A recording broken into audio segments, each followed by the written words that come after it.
Hey, what's up guys? After helping over 1,000 athletes get faster, as well as watching thousands of hours of the top sprinters and how they're able to run, we've come up with the 5 most important parts of being able to improve your turnover speed. I want to get right into it. This is the newest edition of the Performance Lab. Reach your individual goals. You don't want to just talk about straight line speed. We also want to talk about your ability to be quick. We break down your video. Let's make you into the quarterback I know you can become.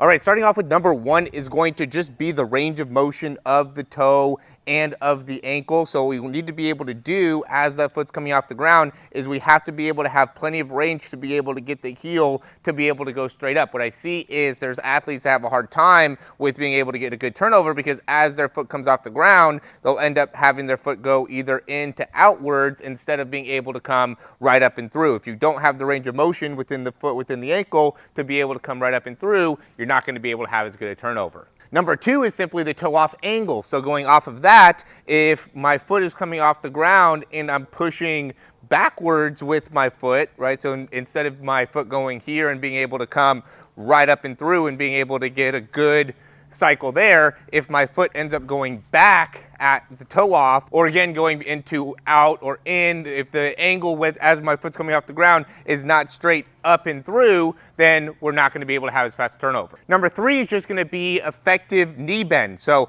as this foot comes off the ground, I need to be fast at being able to bend the knee, which means that I also need to have the range of motion within the quad, within the hip flexor to be able to get to this range of motion. So if I'm slow with my heel coming up to my hip and not very quick in being able to come through, I'm not going to be able to have as good a turnover. The next one's going to be effective lower limb acceleration. So as my foot's coming in, striking the ground, I need to be able to have good landing mechanics and good ability to stabilize within my foot. I don't want my foot to be coming in, or I don't want to be landing too much on the outside or back part of my foot, which is going to make it so my foot contact time is too long, which is going to make it so I end up not having great turnover. And if I end up not having great acceleration through that foot strike. So when my foot hits the ground, I need to be able to continue to accelerate through that lower limb, that tibia. That ends up being a big part of great turnover speed, is how fast and how capable am I in being able to have effective speed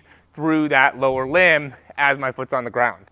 And number 5, and the last one here, is just going into the arm swing. Our arms are very coordinated with our lower half. So what I commonly see is people will go and spend a lot of extra time kind of bending their front elbow or maybe lifting too high with their arm, and this is going to make it so my legs aren't going to be able to move as fast. If my arms are moving slow, I'm not going to be able to move my legs as fast, and vice versa. So I need to be very efficient with my arms. I also can't be too wide with my arms as I'm going back. I need to be pulling the elbow straight back. I need to be getting good distance with my hand coming back, so then I can come nice and quickly forward, right? I really want to be able to get a good stretch with that pec, so then I can come and get a good action coming through and then come right back into my next swing within the arm. So the arm swing is going to be number 5 to round out the video for the 5 most important things that you need in order to have great turnover as a runner, as a sprinter, and really just as an athlete in general. As always, if you like the information, click that thumbs up down below, subscribe to the channel. If you have any questions, comments, or recommendations, you can leave those down below.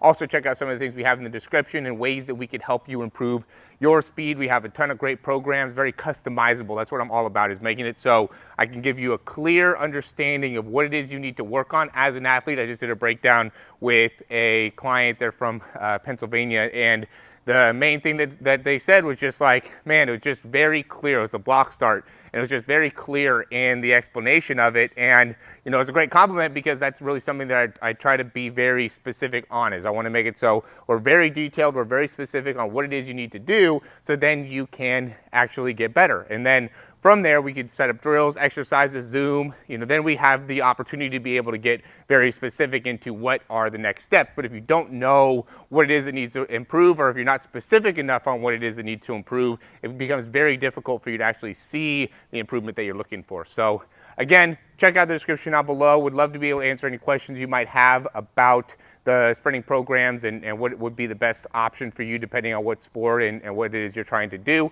Again, if you like the information, click that thumbs up, subscribe to the channel. That's the best way to be able to help immediately. Thanks for watching. We'll talk to you soon.